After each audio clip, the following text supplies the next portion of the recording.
Come on, we got a hole to cut.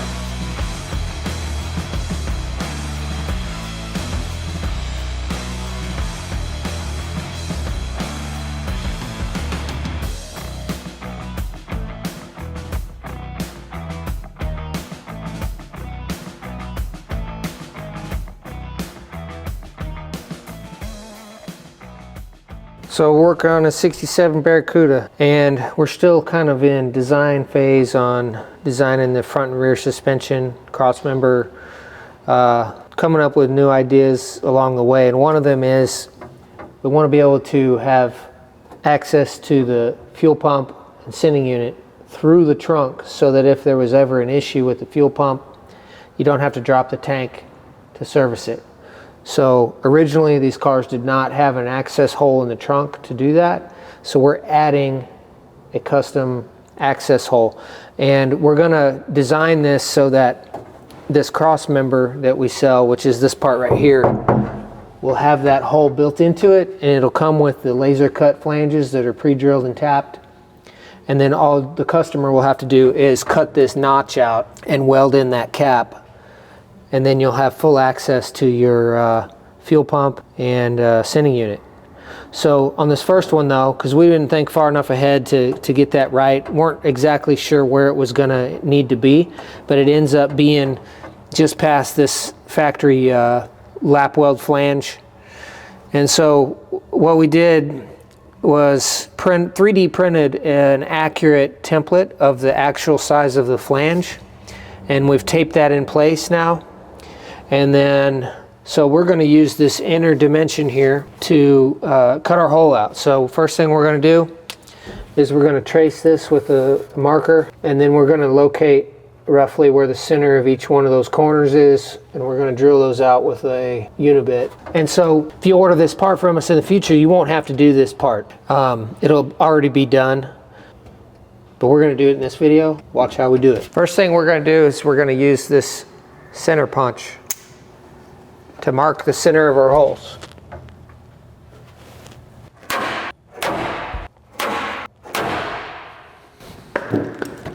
And we're going to use a 1/8 inch pilot bit. Then we're going to switch to a step bit, otherwise known as a unibit. And we're going to go up to the 1/2 inch mark. So that's, we're going to go 1, 2, 3, 4, 5. We're going to count those as we drill it. Oh, that first one's dull. We'll start it off with a regular drill bit. Just when these get used a lot, certain steps get duller than others. The gas tank's not in it, by the way. It's over there on the floor, so we're not going to drill into it. Make sure you have your gas tank out if you're going to do this. All right, now we should be able to use the step bit. And now we need 4 steps, not 5. I'm going to take this out. Now we don't need that anymore.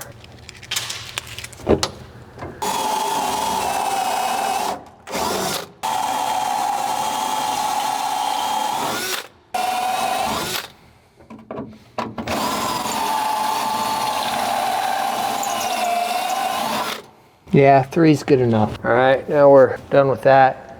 Hey, can you hand me some tools, please? That air hose and thanks. And then I need the cutoff wheel. Oh yeah, wheel that cart over here. Thank you. There, thank you. We got a cutoff wheel and an air saw. So you just want to make sure you're not blasting the glass with sparks and stuff.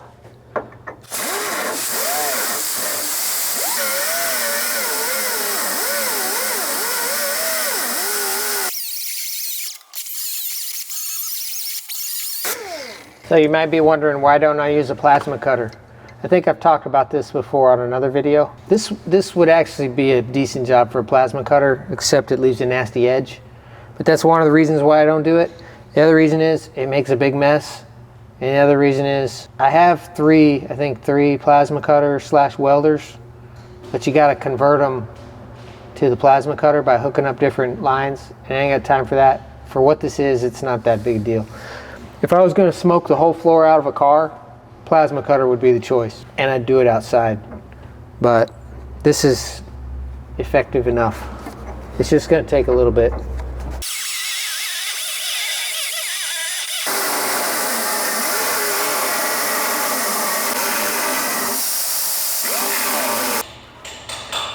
You know what?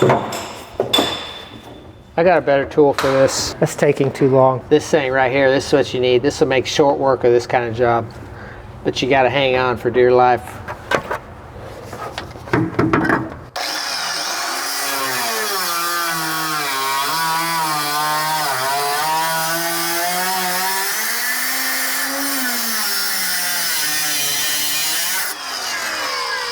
Way faster. But make sure your glass is protected because it'll cook your glass.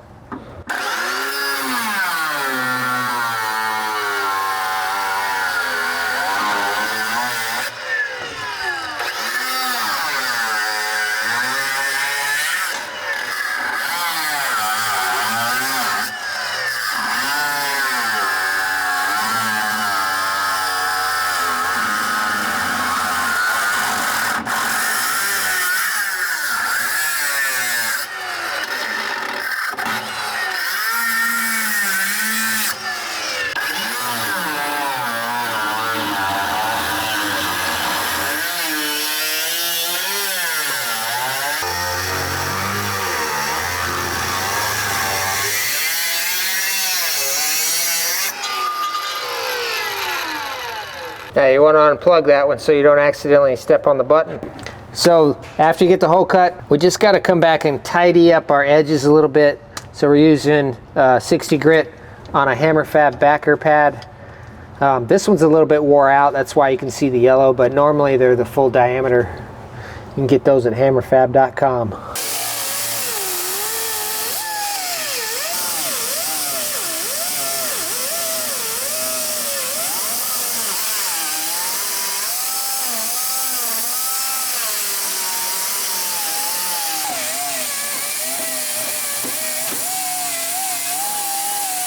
We'll come back and do the corners last with the carbide bit.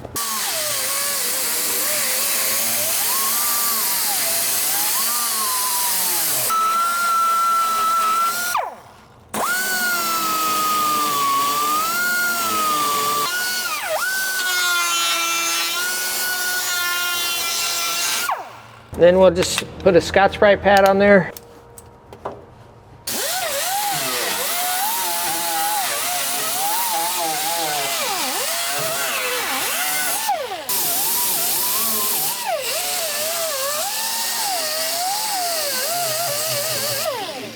All right, so we got our hole cut in the trunk pan. That's 10 gauge thick steel there. Now that'll be laser cut in the end, so y'all won't have to do that.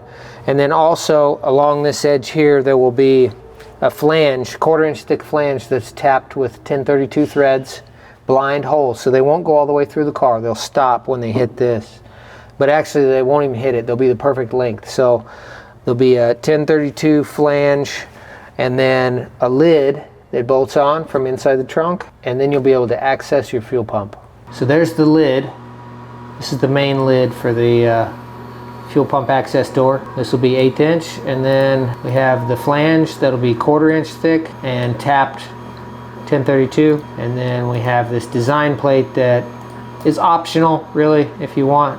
That'll go basically just sandwich on top and make the lid a little bit thicker and make it look cool. You don't have to put that on there if you don't want to, but we think it's kind of cool. And then I left this rectangle in the middle, so if you want, you can put a badge in there that says fuel pump or something like that. So, yeah.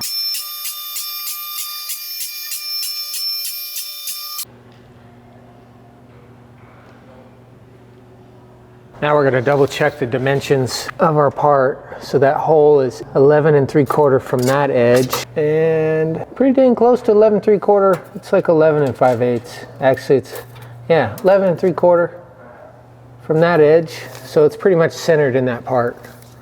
And then 2 inches from that edge. That's all I need to know. Center and 2 inches from this edge, and we can nail it on the production part.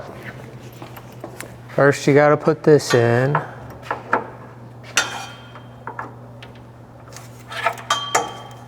And that goes down in that little notch. And then this will come up and hook into that after we get the tank in there, okay? So you can run this nut all the way down like that. And then you have to hook it in there. You have to go up through here and then hook it in there.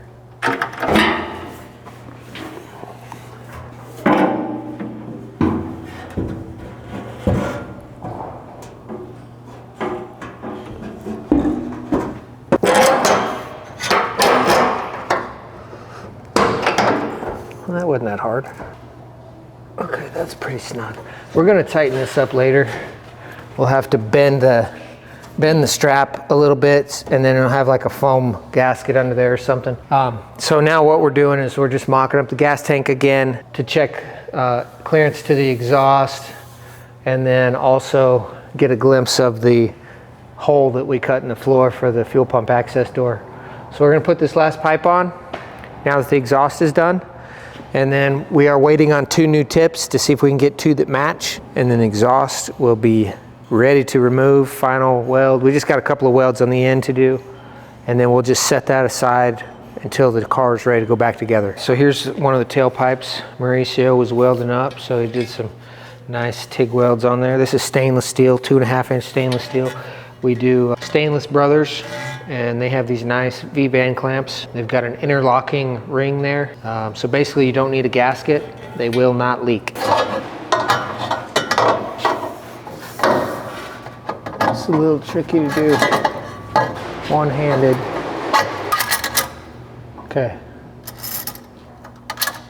You got it? Mm-hmm. Push forward a little bit.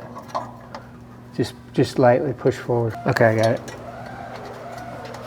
All right, now I'm just gonna snug that on there, kind of wiggle it as I go, and then I want it loose so I can spin it while I fit the tailpipe, or the tip. So we left the very last piece here tacked on for now because I had to order some new tips. These ones didn't match side to side. And so, one, I accidentally over swedged this part so it wouldn't fit inside here, so I had to swedge this one too.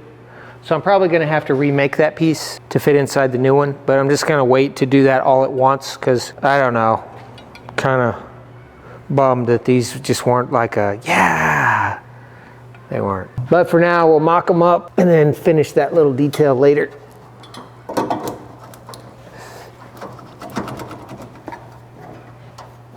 Now we just gotta kind of get the rotation right and then snug them up. It's close enough for now.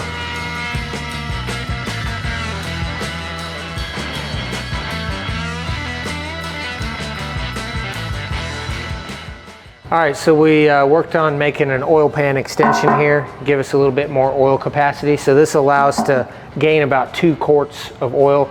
Actually, 2 quarts from where we cut it short, but it'll be about 1 additional quart from factory. So should give us, I think, about 7 quarts of oil.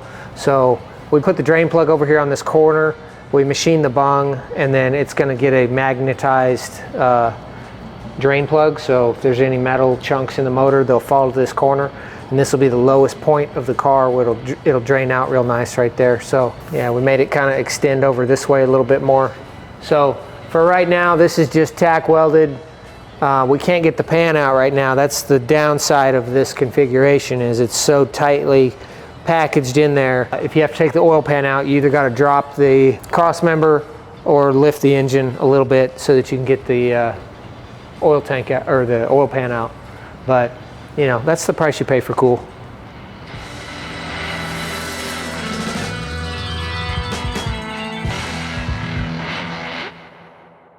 Like the one. Nose with the mustache. The Mr. Potato Head. Right off of the glasses. The safety starter pack, the Mr. Potato Head.